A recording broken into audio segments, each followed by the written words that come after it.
صباح الخير يا بنات، عاملين ايه؟ يا رب كلكم تبقوا بخير. النهارده قررت ان انا اصور فلوج لخطوبه آية. طبعا كلكم عارفين آية اختي.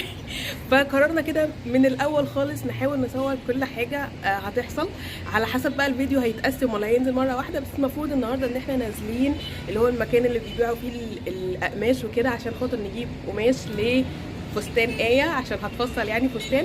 فحاولت ان احنا ناخدكم معانا، فاستعدوا بقى، يلا بينا.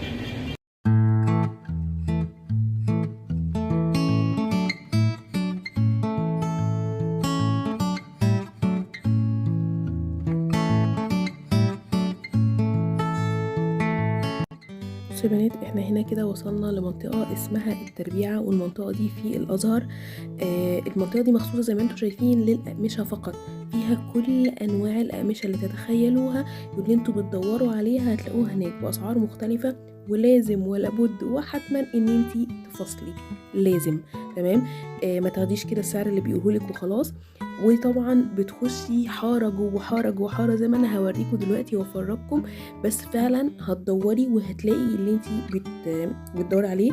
زي ما انتي دلوقتي هتشوفي، انا هوريكم اشكال الاقمشه كتير جدا، وكل ما يكون القماش متطرز يدوي كل ما كان اغلى بكتير. وفي المحل ده هي سالت الراجل، قالت له انا هحتاج قد ايه قماش للفستان؟ قال لها هتحتاجي 3 متر القماش اللي هو المتطرز او اللي فيه الشغل اللي بره، وجوه اللي هو البطانه يعني هتحتاجي برضو قده 3 متر، عشان برضو تبقوا عارفين لو هتشتروا لنفسكم. ده المحل اللي احنا جبنا من عنده. بصراحه كان اكتر واحد عنده تشكيله حلوه جدا عجبتنا. طبعا مش هقدر اقول لكم انهي واحد لان كلهم محلات جنب بعض بطريقه فظيعه. تمام. بس بجد المحل ده كان عنده تشكيله حلوه قوي زي ما انتم شايفين، حتى الالوان عنده جميله جدا. جبنا القماش والبطانه تقريبا دفعنا 800 جنيه. عندك الوان من ده؟ عندك الوان من ده؟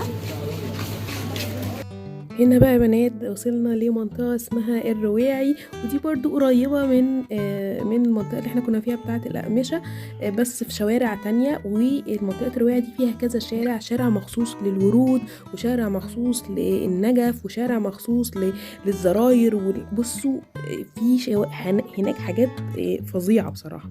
هنا احنا داخلين شارع الورود. تمام. والزرع واللي هو الاصطناعي والحاجات دي، عشان كانت عايزة تشتري. وده اللي انا فهمته بعد كده. بصراحه انا كنت فاكره ان هي عايزه تعمل بوكيه، اتاريها هي كانت عايزه تشتري الحاجات اللي هيتعمل لها بيها الكوشه. تمام.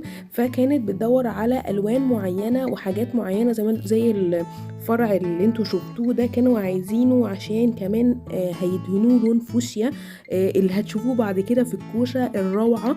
بس طبعا احنا بصراحه تعبنا شويه قبال ما لقينا الحاجات اللي كانت مطلوبه، يعني فعلا خدنا وقت كبير ولفينا كتير جدا، لان الحاجات اللي هتلاقوها هناك فوق ما تتخيلوا.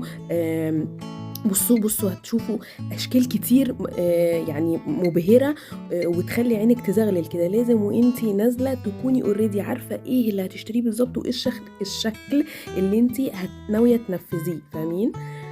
في ده الريش ده اللي انتي عايزاه، وبصي في كمان ده اهو. بصي في اشكال كتير.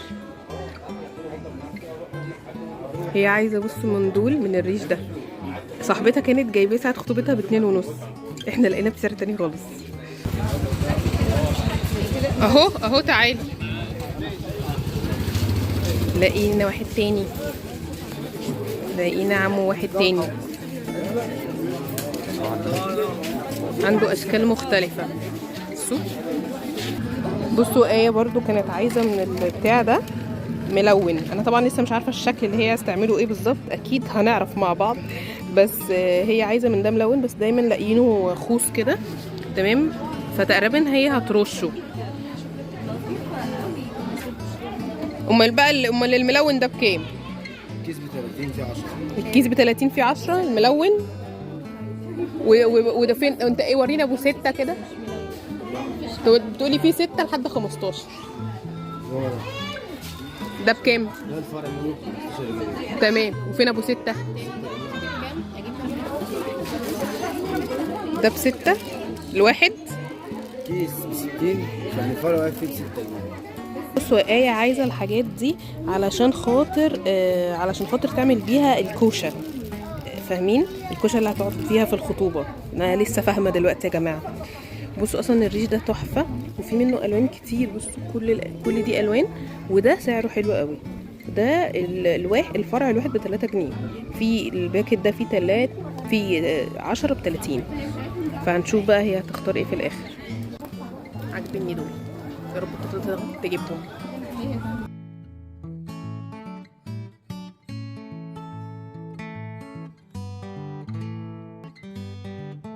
هنا بقى يا بنات وصلنا لشارع اسمه شارع الورق، والشارع ده بعد ما تخلصي رواعي وانتي رايحه كده عند العتبه، تمام، وصلنا كده للشارع دوت. وكان في محل مخصوص بيبيع حاجات اللي هي الصينيه اللي بتتعمل وبيتحط عليها الشبكه، وبيتكتب عليها الاسامي او الحروف بتاعه العريس والعروسه والتاريخ والكلام ده. بصراحه انا كنت شايفه المحل ده اسعاره غاليه جدا جدا قصاد الماتيريال الموجوده. حتى كان عندهم صواني جاهزه هوريها لكم دلوقتي واشير لكم عليها. بجد الاسعار غاليه جدا جدا مقابل الماتيريال تعبانه جدا مقابل السعر اللي هم بيقولوه، ومش راضيين يفصلوا. فاهمين؟ فبجد قلت لها لا يا ايه بلاش نشتري بجد حاجه من عندهم. وفعلا ما اشتريناش حاجه يعني غير البتاع اللي انا كنت ماسكاها العريس والعروسه دي، وفي الاخر برضو ما استخدمناهاش بصراحه، لان بجد شايفاها ان هي ما تستاهلش الاسعار اللي هم بيقولوها الماتيريال خالص بصراحه يعني. بس كده دي كانت نهايه اليوم. وبعد كده دخلنا بقى على تفصيل الفستان بتاع آية. وديته عند بنوته كده شطوره فصلت لها الفستان. طبعا هنشوف الفستان في الاخر مع على آية يعني. بصوا المفروض ان احنا هنا إسراء هتعمل لنا الكوشه، ما نشوف بقى الكوشه لما تخلص هوريها لكم.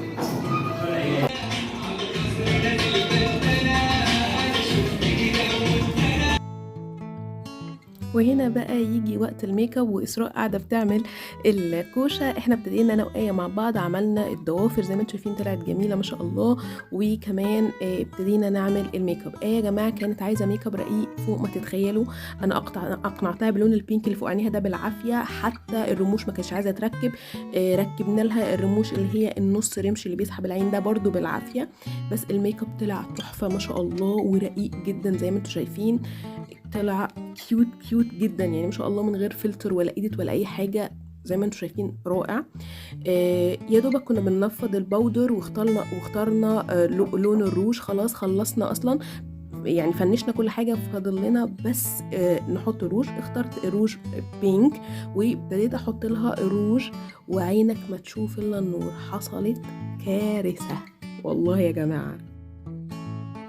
اسمحوا لي اقطع عليكم الفلوج واقول لكم ان اللي حصل ان احنا بعد ما خلصنا خلاص الميك اب وفنشنا كل حاجه، فجاه كده العدسه الشمال في عين آية ابتدت تسيب النني وتعوم جوه الابيض بتاع عينيها. الحقوني عيني وجعاني، العدسه دي وجعاني. طب شيل العدسه، طب حط قطره. عينيها ابتدت تنزل دموع فظيعه ما بتقفش يا جماعه، تمام.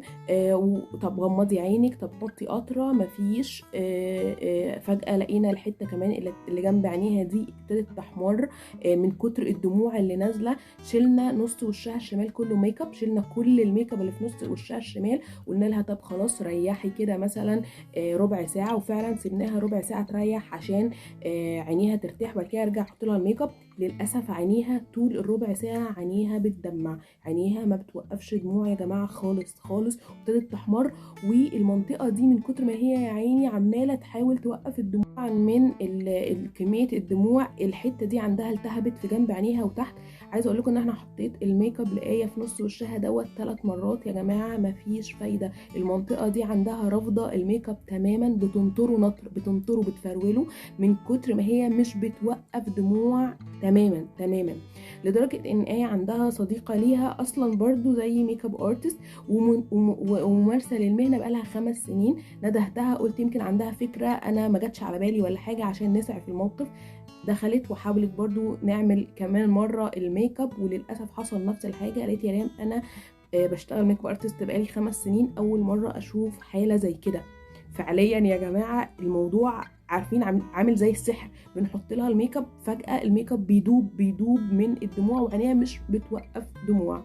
جت بقى المره الخامسه كان لازم نشوف حل، والحل الاخير اللي احنا عملناه ان احنا مسحنا لها الميك اب بتاع وشها كله، سيبنا بس الاي شادو اللي فوق العيون وحاولت اخففه كمان، وحطينا لها بيبي كريم على وشها كله، حطينا لها بيبي كريم اللي هو حاجه خفيفه جدا، حتى تحت العين ملسنا كده بالبيبي كريم، وحبه بودر بسيطه جدا جدا على وشها، كل حاجه خفيفه خفيفه عشان يبقى يعني يمشي الميك اب خفيف، مع ان مفيش كونسيلر تحت عينيها لان تحت عينيها مش قابل حاجه.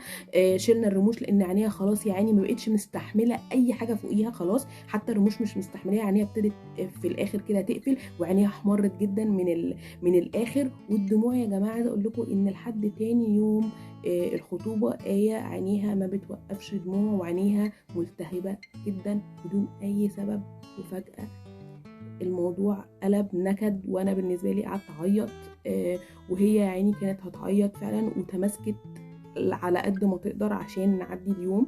والحمد لله اليوم عدى، وهتشوفوا اللي حصل. الحمد لله برضو طلعت اموره وكل حاجه، بس يعني عارفين احساس مش عارفه اوصف الاحساس، بس احساس مش لطيف خالص، ان احنا نكون مرتبين حاجه وخلاص خلصناها والدنيا كلها فل، وفجاه تلاقي الدنيا قلبت زعابيب ورعد وحاجات غريبه كده. بس الحمد لله الحمد لله اليوم عدى، هتشوفوا دلوقتي. وبس هطلب حاجه، انه اي بنوته تشوف بنوته تانية شكلها حلو او بيحصل لها حاجه حلوه، نقول ما شاء الله الله اكبر، ربنا يبارك، يعني دي حاجه لازم تبقى على لساننا دايما. نسيبنا بقى من النكد ونخش على السعاده كلها، ويلا بينا. دي الكوشه، وبصوا لما اتفنشت يا جماعه، بصوا الجمال، بصوا بجد الجمال، وعيشوا معانا اللحظات الجميله اللي هتشوفوها دلوقتي، ويلا بينا.